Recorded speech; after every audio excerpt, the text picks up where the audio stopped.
prepare seu coração para uma palavra que pode mudar o rumo de sua vida, pois tenho certeza que Deus irá falar contigo. Fique até o fim e não se esqueça de comentar sobre a mensagem. Deixa seu like e compartilhe. Isaías 45, o verso 5.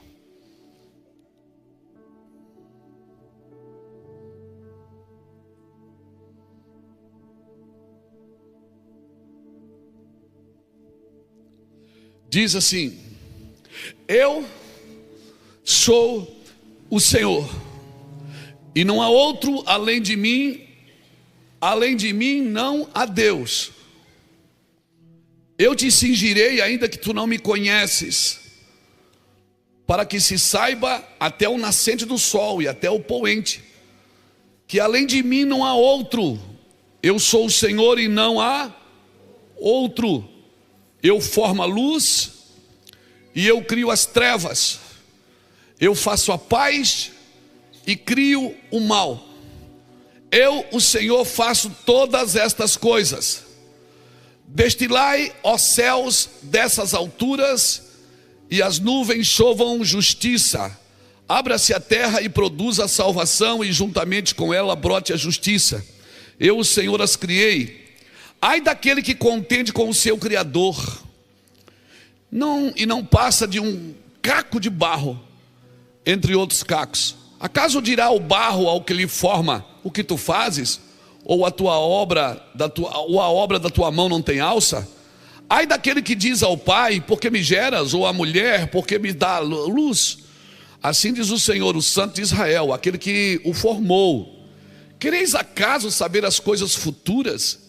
Quereis dar ordem acerca dos meus filhos e acerca das obras das minhas mãos? Eu gostaria que você tivesse um pouquinho de paciência, que eu queria ler isso aqui em outra versão, que diz assim: abra-se o céu e derrame justiça, abra-se a terra para que brote a salvação e com ela a justiça. Eu, o Senhor, as criei. Que aflição espera quem contesta o seu Criador? Que aflição espera quem contesta o seu Criador? Acaso o pote de barro discute com o oleiro? O barro argumenta com aquele que lhe dá forma e diz: você não está fazendo direito. Ou exclama: você não sabe trabalhar. Que terrível seria se uma criança dissesse ao pai: por que tu me geraste? Ou à sua mãe: por que me trouxeste ao mundo? Assim diz o Senhor, o Santo de Israel, o seu Criador: queres tu questionar o que farei por meus filhos? Queres tu questionar o que farei pelos meus filhos? Querem dar ordem a respeito do que minhas mãos fizeram? Irmãos, o ser humano não aceita a sua incapacidade de compreensão. O ser humano vive querendo doutrinar a Deus. Eu queria contribuir um pouquinho nessa manhã, falando de Isaías 45, uma palavra que o Senhor deu a Ciro. O Senhor fala a Ciro isso aqui. E algumas Bíblias, no título, no subtítulo, diz assim: Ciro, o libertador de Israel. Cabe na sua cabeça? Depois vai estudar Ciro para você ver quem era Ciro. Grego. E você sabe que a Grécia, quem já viu o filme do Alexandre o Grande, se percebe que eles tinham sexo com mulher para reprodução, mas quando eles queriam ter prazer,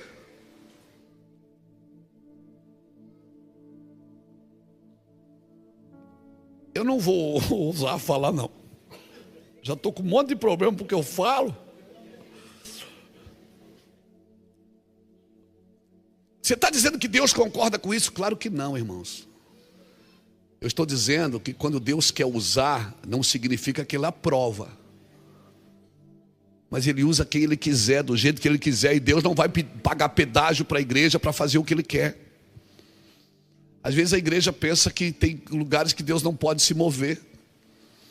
Fábio falou hoje aqui, Salmo 23, ainda que eu andasse pelo vale da sombra da morte, Tu estás comigo.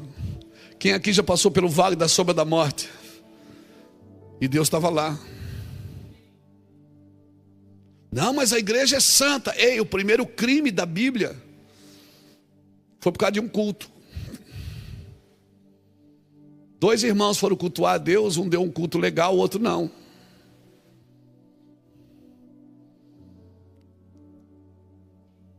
O pecado nasceu no paraíso, num lugar onde a presença de Deus vinha todos os dias. Então, se você ler Isaías 45 com bastante atenção, você vai ver o Senhor chamando Ciro de meu ungido, e dizendo: eu te tomo pela mão direita. Essa expressão, eu te tomo pela mão direita, está dizendo: eu vou te dar autoridade.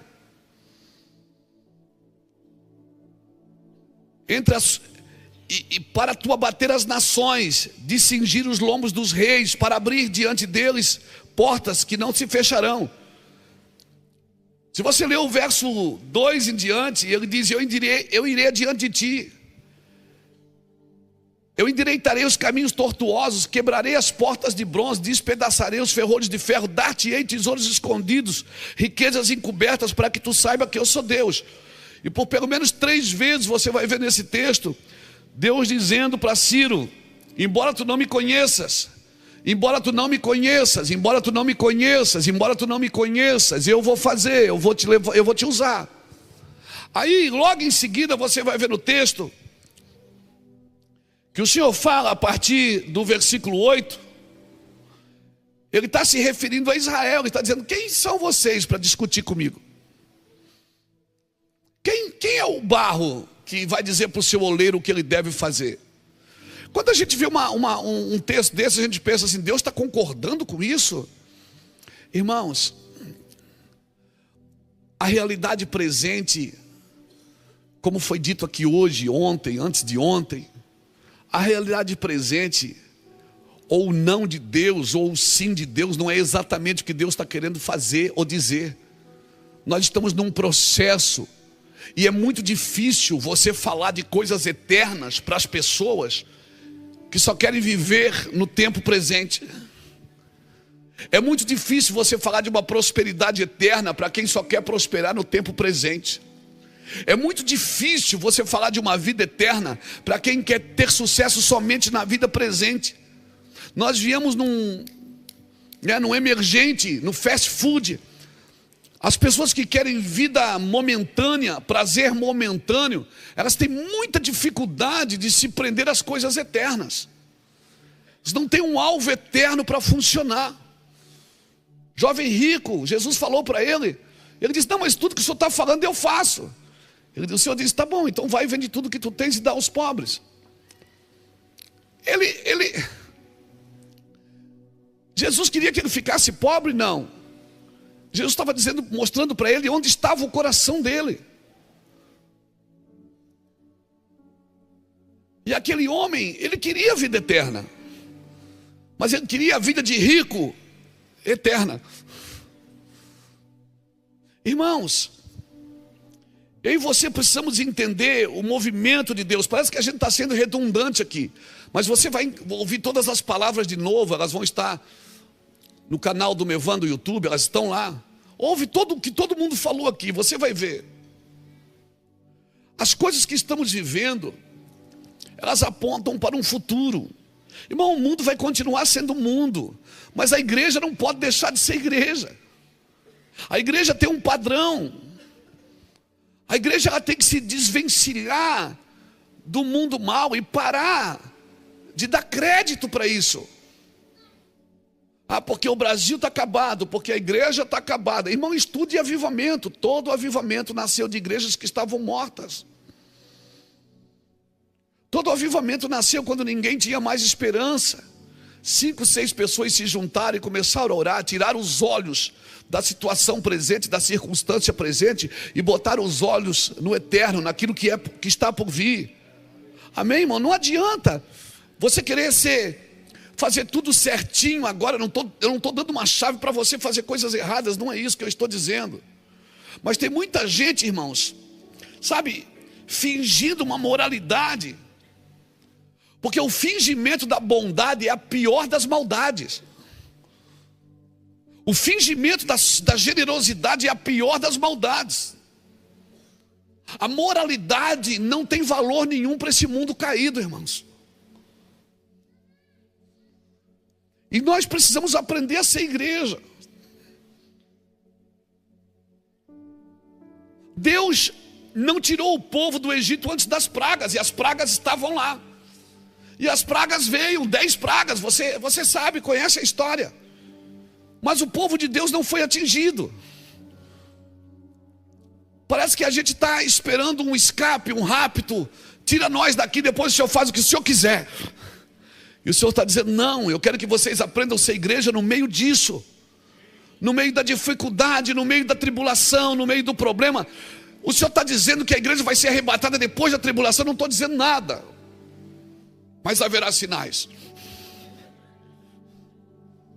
Eu estou dizendo para você que a gente está sempre querendo sair de algum lugar. A gente quer eleger um presidente que defenda a igreja. A gente quer um prefeito que defenda a igreja. A gente quer alguém que defenda. A igreja não precisa de defesa. A igreja tem um cabeça, e o cabeça é Cristo. As armas da nossa milícia não são carnais, elas são poderosas em Deus. Então, quando você for eleger alguém, diga assim, olha, a igreja te envia para esse lugar. E conte com a igreja vai levantar suas mãos para você ser bênção nesses lugares. Amém, amém. Porque não é para ir para lá e assinar terreno para a igreja, não. A igreja é peregrina, ela não é andarilha. A igreja é peregrina na terra, ela não é andarilha, amém? Aleluia! Parece que a gente está sempre querendo se guardar, se proteger do quê? Se é no meio do sufoco, se é no meio da pressão, se é no meio da dor, se é no meio do problema que a gente aprende a ser igreja. Estava lá nos Estados Unidos, um irmão lá falou uma coisa interessante. Cozinha feijão para você ver. Bota feijão numa panela para cozinhar. Uma panela comum. Irmão, leva 5 horas para cozinhar o feijão. Mas bota na panela de pressão. 40 minutos tem feijão.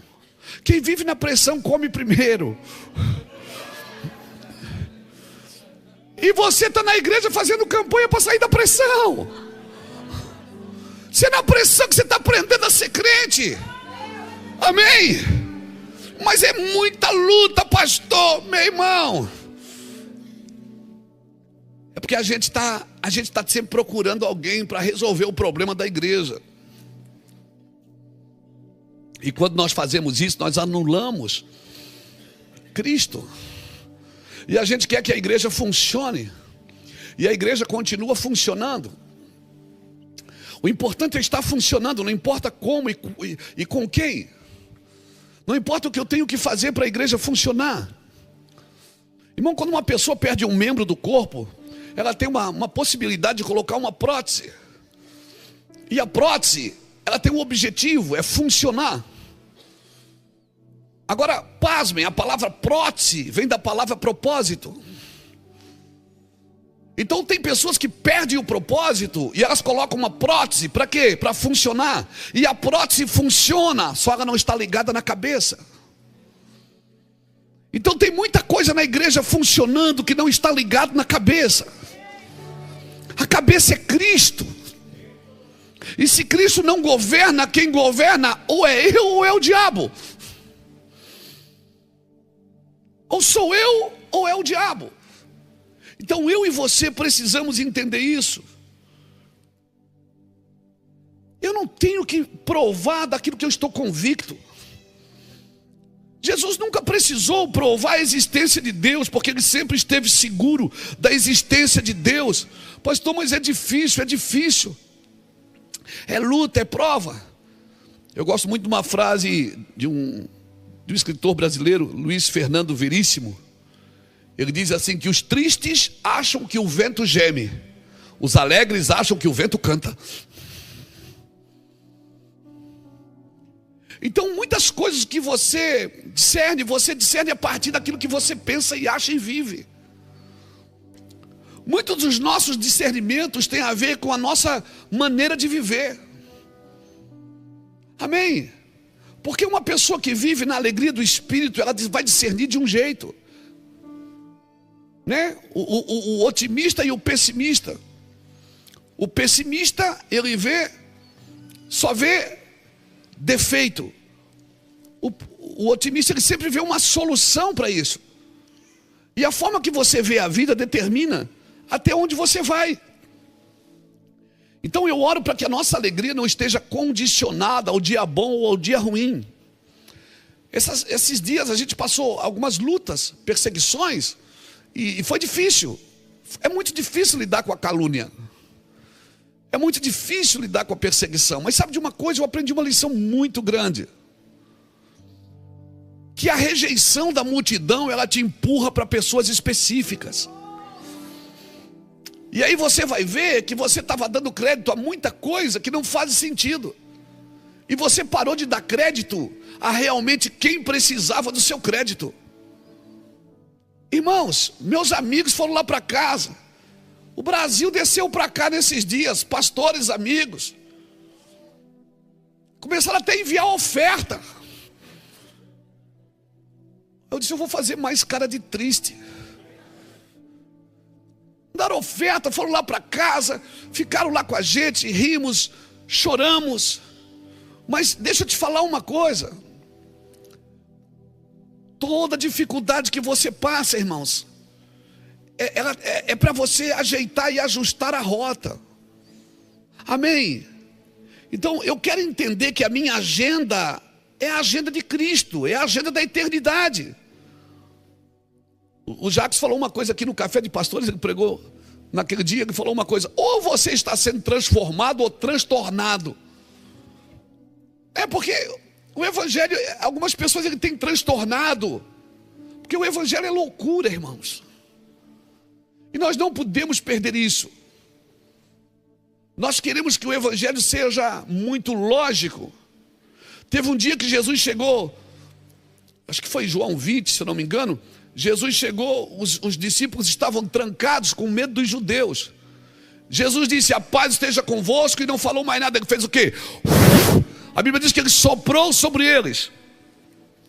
Porque tem coisa que não dá para falar, tem coisa que Jesus, eu acredito que ele estava tentando fazer o seguinte, dizer assim, ó, vocês vão entender pelo Espírito que não tem palavra para explicar. Então eu vou soprar sobre vocês. Vocês estão sem paz, então receba a paz.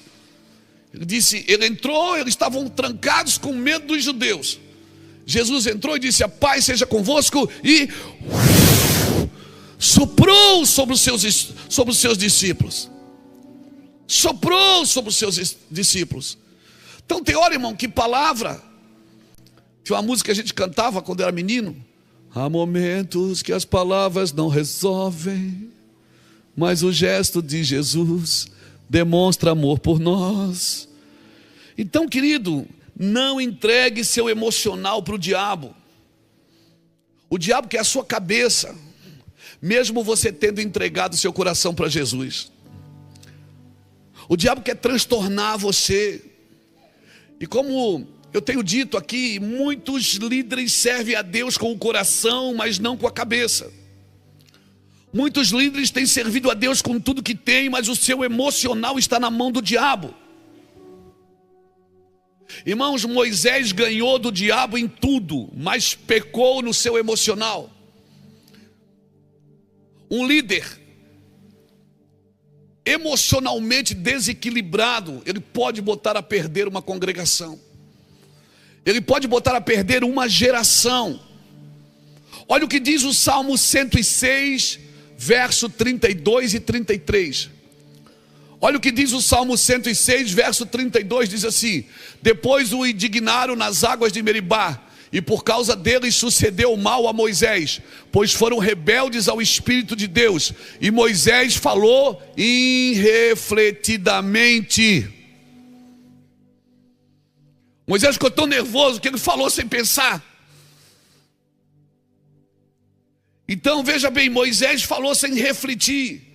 Depois que o indignaram nas águas de Meribá, por causa deles sucedeu mal a Moisés, pois foram rebeldes ao Espírito de Deus. E Moisés falou irrefletidamente. E sabe o que é que faz a gente muitas vezes falar irrefletidamente? É o cansaço. Homens cansados vão negociando valores. Homens que têm que dar com as mesmas pessoas, com as mesmas coisas, com os mesmos demônios. Irmão, tem gente que tem demônio de estimação. É ou não é? É ou não é? Tem ou não tem? Tem. Deixa eu te falar uma coisa séria. É sério que eu vou falar, eu estou falando para crente. Você vai para os Estados Unidos e você vai ver muitos irmãos brasileiros lá. E aí, tem muitos irmãos lá que moram anos lá. E eles não falam inglês. Mas eles pensam que falam. Por quê? Porque eles se comunicam. Water, water. Let's go, let's go. Não é? Uau. É facinho. Quando você não entende, você só diz uau. Uhum. Por quê? Porque o cara vai para os Estados Unidos. Vai para morar, vai para ficar. Ou não vai, né, Jacques? Não vai também. Aí vem, não vai. O cara vai. Se ele não aprender inglês em 3, 4 anos, esquece, ele não aprende mais. Ele acostuma a viver sem falar, mas ele se comunica. Como ele se comunica, ele não precisa falar. E a mesma coisa é o crente na igreja, irmão. Se ele vier para a igreja e nos 3 primeiros anos, 5 anos, ele não trabalhar para ser transformado, ele nunca mais será. Por quê, pastor? Porque ele se acostuma a se comunicar.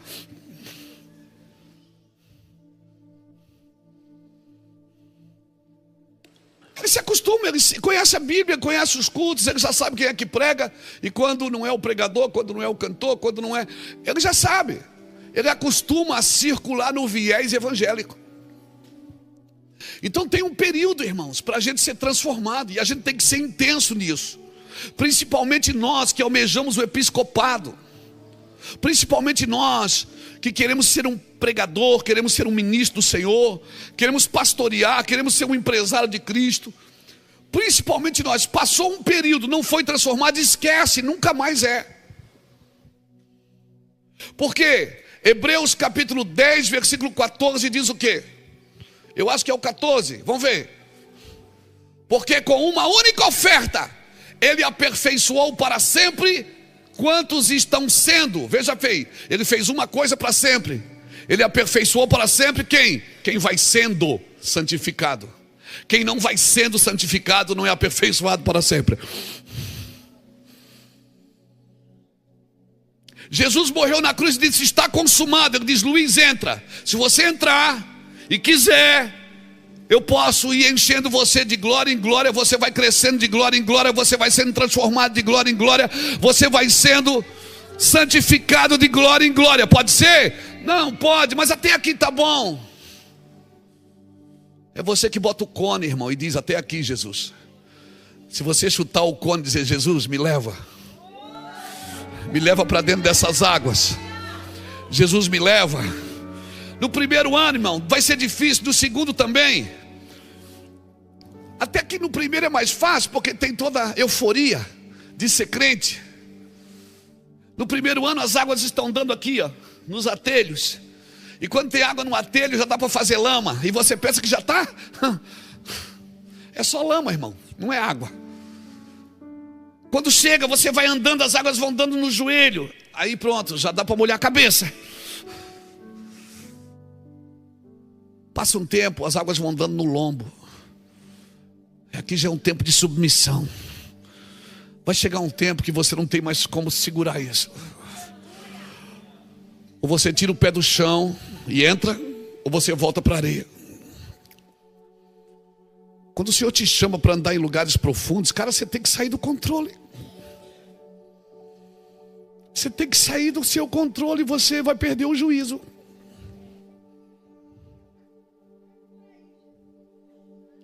Se você não deixar o Espírito te pegar para você viver aquilo que o Fábio falou hoje, que o Vânios falou, que o Rogério falou ontem, que o Charles falou, que o Saulo falou, que o Edilson falou. Se você não tiver coragem para entrar, irmãos, mas eu tenho fé, não é fé, eu estou falando coragem.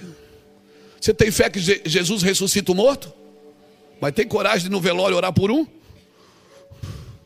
Então não é fé que te falta, é coragem para fazer aquilo que você acredita.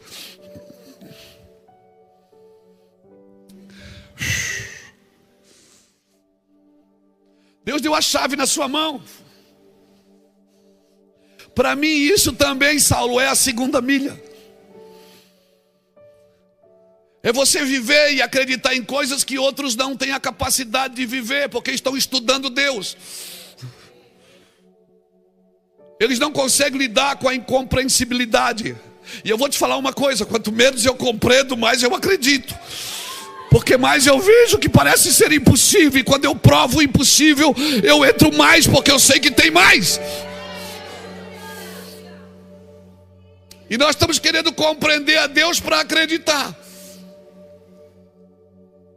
E ficamos no campo da teoria e não da prática. De uma vida prática no espírito. De viver coisas que a gente acredita. E Deus vai provar você, Deus vai instigar você, Deus vai provocar você.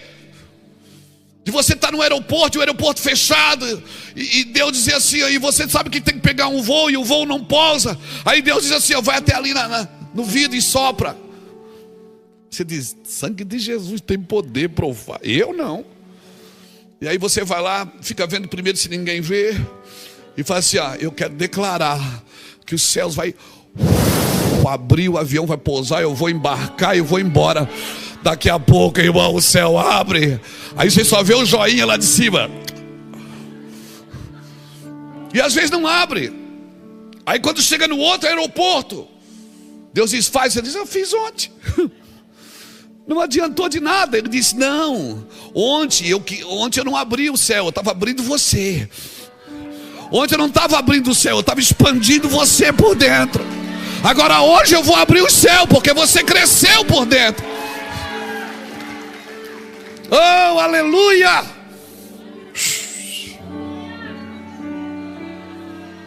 Mas basta dar 2 vezes errado, basta dar 3 vezes errado, basta dar 4 vezes errado, basta dar 10 vezes errado, que a gente não tenta mais.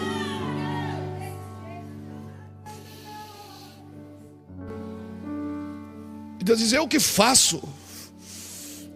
Mas Senhor, eu fiz ontem, não adiantou. Eu disse, mas ontem não era para abrir o céu, era para abrir você por dentro, para você dar mais espaço para a fé entrar.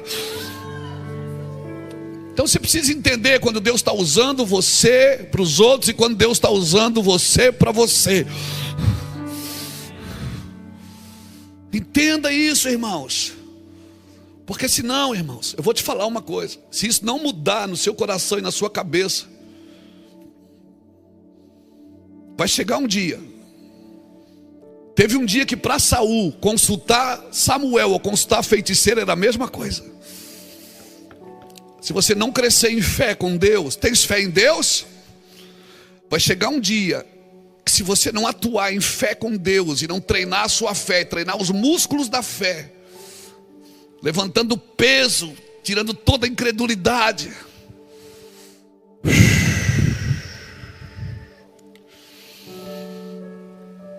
vai chegar um dia que consultar o pai de santo, consultar o feiticeiro, consultar a irmã que joga búzios, a irmã que joga carta, ou consultar um pastor, vai ser a mesma coisa para você.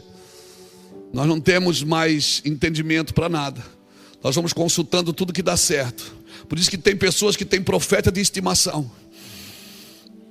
Só consulta os profetas de estimação, porque os profetas falam no seu ego. Irmãos, diga comigo, incredulidade.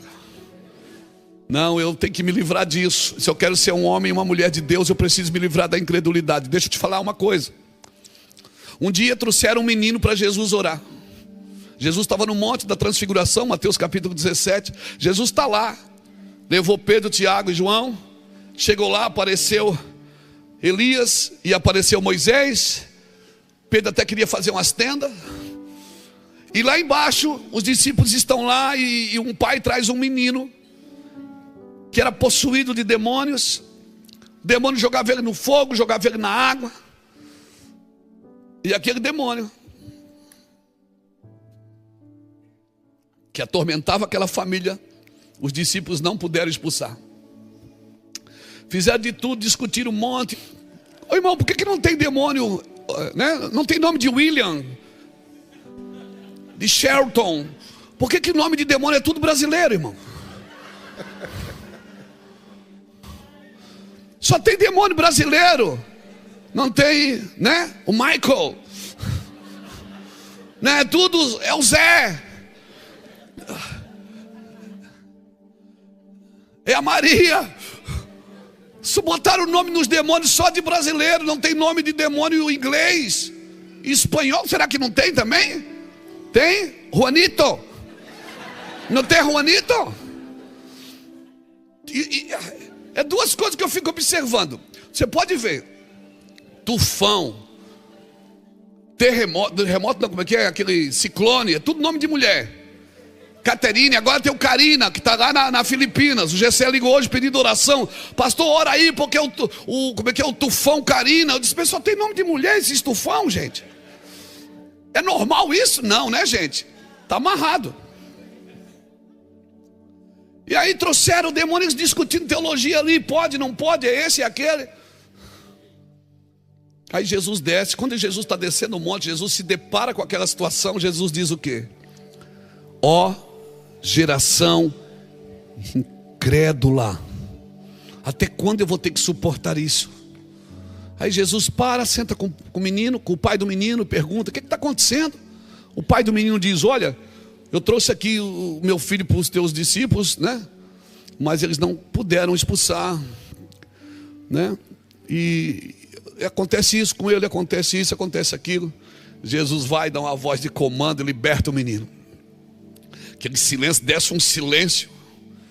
Aí foram todo mundo para casa, e os discípulos. Chegou em casa, o discípulo assim, Senhor, por que a gente não pôde expulsar o demônio do menino? Jesus disse assim, não, porque essa casta só sai com jejum e oração. Aí quando a gente ouve isso, a gente faz o quê? Vai orar e jejuar para expulsar demônio dos outros. Só que Jesus não estava se referindo ao demônio do menino. Jesus estava se referindo ao demônio da incredulidade dos discípulos. Porque ele tinha acabado de dizer, ó geração incrédula. Aí nós vamos orar e jejuar para Deus usar a gente para os outros. E Deus diz, não, você tem que orar e jejuar para você ser livre da incredulidade. Você tem que orar e jejuar para você ser livre. Você quer libertar os outros, mas está preso.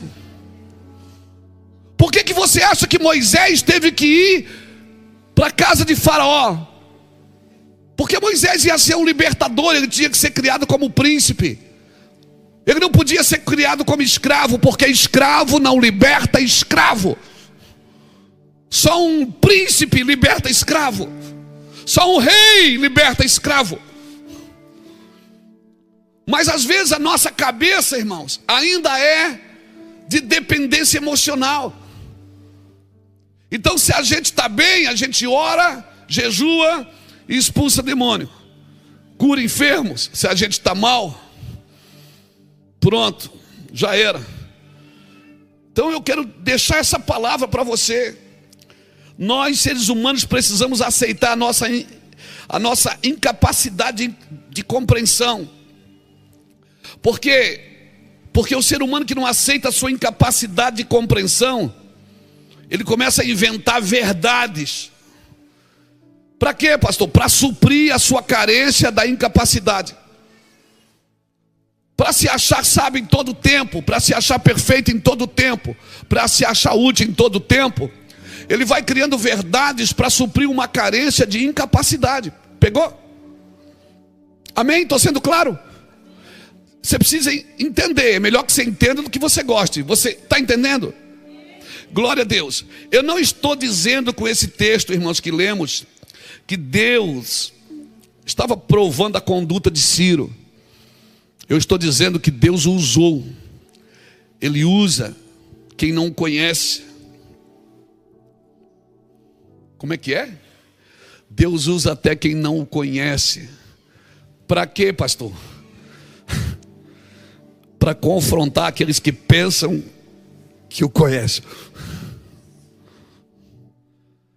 Ele usa quem não conhece para confrontar quem pensa que o conhece. Marcos 4:26 diz assim: como tu não sabes o caminho do vento, nem como se formam os ossos no ventre. Não, isso é Eclesiastes. Marcos 4:26 diz sobre o reino dos céus: é semelhante a um homem que lança a semente na terra e vai dormir. O Espírito Santo conserta, graças a Deus. Não sabendo ele como. Cutuca alguém e diz: você não sabe como.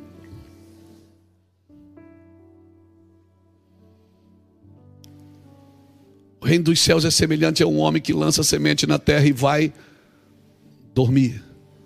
Não sabendo ele como, a terra por si mesmo frutifica. Primeiro a erva, depois a espiga, e por último o grão cheio na espiga. Chega-se a ceifa, passa-se-lhe a foice, porque é chegada a colheita. Você nunca vai saber como cresceu. Você nunca vai saber como prosperou. Você nunca vai saber. Porque se você souber explicar como a sua igreja cresce, já não foi Deus que fez crescer, foi você. E se você que faz crescer, você tem que alimentá-la. E aí o dia que você não tiver mais o que fazer, você vai ficar inventando moda, dando coisas para as pessoas levarem para casa, para segurar as pessoas perto de você. E quando alguém perguntar como é que cresceu, você só diz assim, ó: eu sei que eu era cego, mas agora eu vejo. Eu estou vendo. Mas como é que foi, Luiz? Eu não sei. Eu sei que não sei. Eclesiastes 11 diz isso.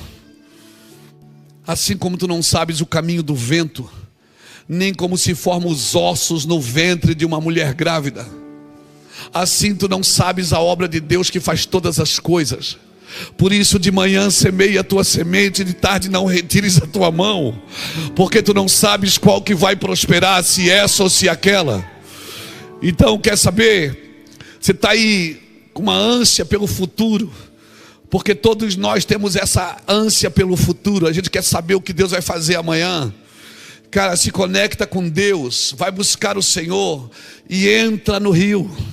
E deixa as águas te conduzirem, porque não tem como dar errado se você andar na rota de Cristo. Não tem como dar errado se você anda na rota de Cristo. E se você andar na rota de Cristo, você sempre vai encontrar o diabo, mas vindo no caminho contrário. Tem crente que me diz assim: pastor, eu não aguento mais, porque eu encontro o diabo de vez em quando. Eu digo, indo ou voltando? Ele diz, voltando. Eu digo, então você está certo. Se ele tivesse ido no mesmo caminho que você, eu ia dizer que você está indo para o inferno.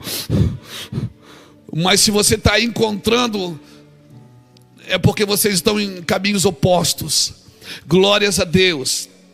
Irmãos, eu não estou dizendo que Deus aprova Ciro, que Ciro está certo. Eu estou dizendo que se Jesus não puder usar a santidade da igreja para salvar o mundo, Ele vai usar o mundo para confrontar a religiosidade da igreja, para confrontar a imaturidade da igreja, para confrontar o mundanismo que a igreja vive, presa, como disse o Fábio hoje, presa na agenda do mundo.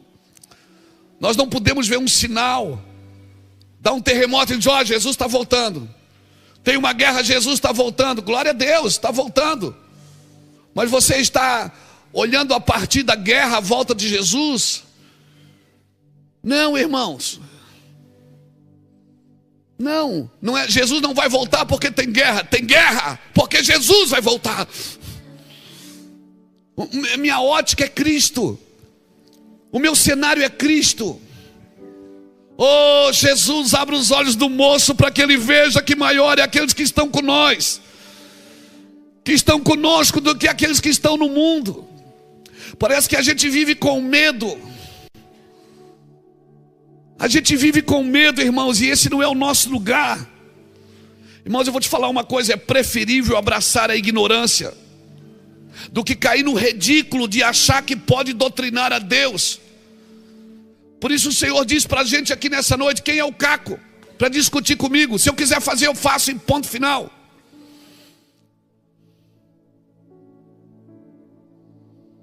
Não, mas é dessa, é daquela, é da esquerda, e se eu quiser usar, eu faço e pronto.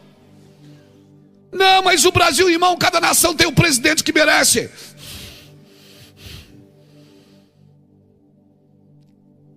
Nós queremos o quê? Defender o quê? A igreja? Não. Igreja, volte para o seu lugar. E você vai afetar todas as áreas de uma sociedade. Volte para o seu lugar e você vai afetar todas as áreas de uma sociedade. Volte a acreditar no sobrenatural. Volte a viver coisas sobrenaturais. Volte a profetizar. É preferível abraçar a ignorância do que cair no ridículo de achar que pode doutrinar a Deus. Porque pelo menos Deus não leva em conta o tempo da ignorância. Porque se um Deus que pode ser compreendido sem ser amado, então ele não é Deus. Então ele não é amor. Deus não será compreendido por você sem amar primeiro Ele. Ninguém nunca compreenderá a Deus sem conhecer o seu precioso amor primeiro. E mesmo conhecendo o seu precioso amor, corremos o risco de não compreender tudo. Não se glorie, Jeremias 9, 23 e 24 diz: não se glorie sábio na sua sabedoria, nem rico na sua riqueza, nem forte na sua força. O que gloriar-se, glorie-se nisto, em me conhecer, saber que eu sou Deus, que eu faço misericórdia, justiça e juízo, porque destas coisas eu me agrado, diz o Senhor. Em me conhecer, em saber que eu sou Deus. E que eu faço? Me conhecer para saber o que eu sou e o que eu faço. Me conhecer para saber o que eu sou e o que eu faço. São processos. Sem intimidade eu não vou conhecer as suas ações. E nós ficamos estudando Apocalipse esperando sinais. Ficamos estudando sinais. Apocalipse não é a revelação de sinais, é a revelação de uma pessoa, da pessoa de Jesus Cristo, da pessoa de Cristo. Eu vou te dar um conselho de alguém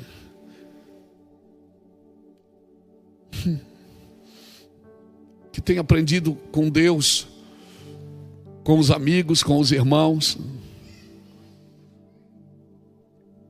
Eu vou te dar esse conselho: não permita que a sua razão se meta onde ela não tem alcance. Apresente os vossos corpos como sacrifício vivo, santo e agradável a Deus, que é o culto racional. Ok. Mas se o dia que você tiver razão, você vai querer morrer pela causa. O dia que você quiser. Por quê? Porque você vai entender que morrer é vida. Você vai entender que você vai morrer pela causa. Tem coisas que eu não faço, não é porque é pecado, é por causa da causa. A causa que nós temos como igreja tem uma cobrança, assim, eu não sei quanto a você, mas tem uma cobrança da dignidade. Eu não sei quanto a você, mas a dignidade me cobra. Me cobra. Então procure, às vezes, por meio das experiências, o que você não pode alcançar por meio do raciocínio. Porque tem coisas que você não vai alcançar por meio do raciocínio. Você vai querer compreender e você não vai compreender. E o problema é que, quando nós temos dificuldade de lidar com a incompreensibilidade que nós temos, nós vamos criando verdades no caminho para justificar aquilo que sabemos. E por isso que a mula de Balaão é bem pior do que Balaão. Porque ela viu, ela profetizou, ela afetou sim o destino daquele profeta, porque o anjo falou: se a mula não tivesse me visto, eu ia te matar. Só que no outro dia, depois do culto, a mula voltou a ser mula. Então vê E falar não é tudo. Eu preciso ser transformado. Eu preciso viver essa alegria permanente, que não é ausência de problemas, é viver no meio das dificuldades, entendendo que nada pode nos prejudicar permanentemente. Nenhum sofrimento que você vive vai ser irrevogável. Nenhuma perda que você teve vai ser irreparável. Nenhuma derrota é mais do que transitória. Nenhuma decepção é definitiva. Jesus nunca negou isso para mim como cristão. Ele nunca negou a realidade do sofrimento, do desânimo, da decepção, da frustração ou da morte. O problema é que nós achamos que o principal propósito do Evangelho é nos poupar do sofrimento presente. O principal propósito do Evangelho é nos livrar do sofrimento eterno, não é do sofrimento presente. Então, ainda que a figueira não floresça, ainda que me falte o produto na vinde, ainda que os campos não produzam alimento, todavia eu me alegro no Senhor, no Deus da minha salvação. Amém? Uma vida semelhante à de Cristo, é isso que estamos buscando como cristãos? Ou nós queremos ser evangélicos melhorados? Nós estamos buscando uma vida semelhante à de Cristo. Eu te garanto, querido, uma vida sem sofrimento não tem nenhuma semelhança com Cristo. Dá a impressão que a gente é meio franciscano, mas não é. O que eu estou querendo dizer para você é que é possível viver no meio do caos, no meio da dificuldade, não é? É possível você viver no meio do caos, no meio da dificuldade, sem se corromper. Jesus não vai colocar você numa redoma de vidro. Daniel viveu em Babilônia, mudou de rei 3 vezes. Em Daniel capítulo 5, o Senhor escreveu na parede Mene, Mene, Tekel e Parsim. Ninguém sabia decifrar aquilo, só alguém que tinha o Espírito de Deus. A rainha mãe disse para o filho dela: ó, meu filho, na época do teu pai tinha um rapaz aqui, teu pai gostava muito dele, teu pai até se converteu ao Deus dele, teu pai até mandou tirar todos os utensílios do templo. Ó, seu pai ia para a igreja mesmo, seu pai era crente. Daniel já estava esquecido, já tinha acabado o seu ministério ali, porque o rei morreu, o filho assumiu. Aí o filho diz: manda chamar ele. Quando Daniel está entrando, irmãos, o rei levanta e diz: és tu ainda o mesmo Daniel? Oh, aleluia! És tu ainda o mesmo Daniel de que meus pais falam? Daniel disse: sim, o mesmo. Ele disse: se você adivinhar, se você acertar o que está escrito ali, eu vou te abençoar, vou te dar riqueza. Daniel já botou o pix embaixo. Não, Daniel disse: dá os teus presentes para os teus. Numa linguagem Luiz Herminiana, ele estava dizendo assim: eu não profetizo por dinheiro. Em Luiz Hermínio, capítulo 1, versículo único, ele estava dizendo assim: eu não profetizo por dinheiro, mas ele disse: dá os teus presentes aos teus. E o rei disse: então o que está escrito ali? Ele disse: deixa eu te contar uma história. Teu pai matava quem queria, deixava viver quem queria, mas se exaltou no coração. O Senhor dos céus colocou ele para pastar, ele pastou. Criou garras, criou unhas, criou pena. Mas um dia ele voltou e se converteu. E ele decretou aqui que ninguém deveria adorar outro Deus a não ser o Deus de Daniel. E ele mandou tirar todos os utensílios do templo. E você sabia disso? Sabe o que está escrito ali? Estás pego, nego. Sabe o que está escrito ali? Lascou. Está lascado. Ele disse: sabe o que está escrito ali? Pesado foste na balança. Tem uma balança que te pesa. Não é a balança que representa direito, não. Se pesado foste na balança e foste achado em falta. E agora sabe o que vai acontecer? O reino será tirado de ti e será dado a outro. Aos medos, persas. Aquela palavra foi tão forte no coração de Belsazar, que a Bíblia diz que ele baixou a cabeça e saiu. E a Bíblia diz que ele morreu naquele mesmo dia. Eu estou falando dessas sentenças, irmãos. Eu estou falando de profetas que parece que estão esquecidos, mas eles não estão. Ei! A popularidade tem matado mais profetas do que a perseguição. Se prepare, porque esses homens e essas mulheres que não profetizam por dinheiro estão voltando para os púlpitos.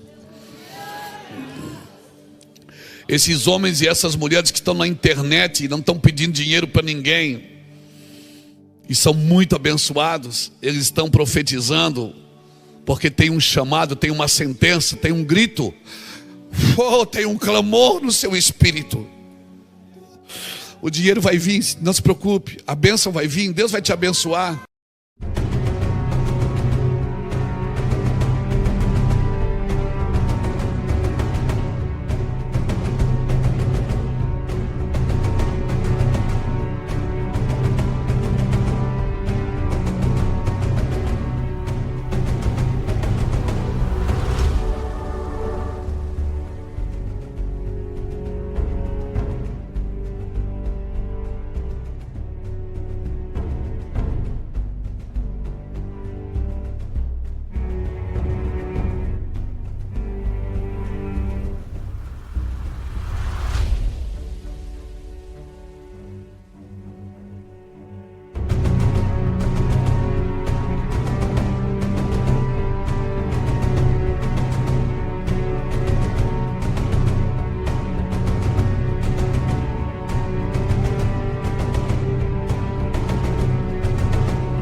Você vai ter que ir para onde você tem que ir. Se você tem que profetizar na Espanha, você vai para a Espanha. Se você tem que profetizar na França, você vai para a França. Mas eu não tenho dinheiro, mas Deus vai te dar o dinheiro da passagem.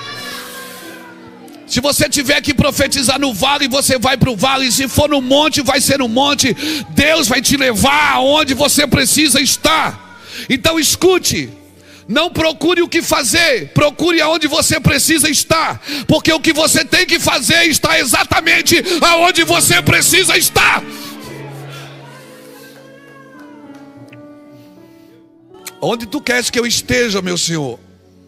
Se preocupe não, Ele vai fazer. Levanta um pouco a sua mão, solta um pouco, solta.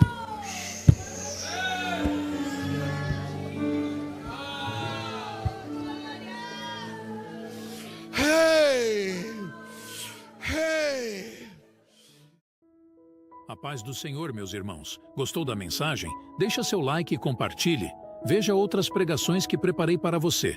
É só clicar no link e Deus o abençoe.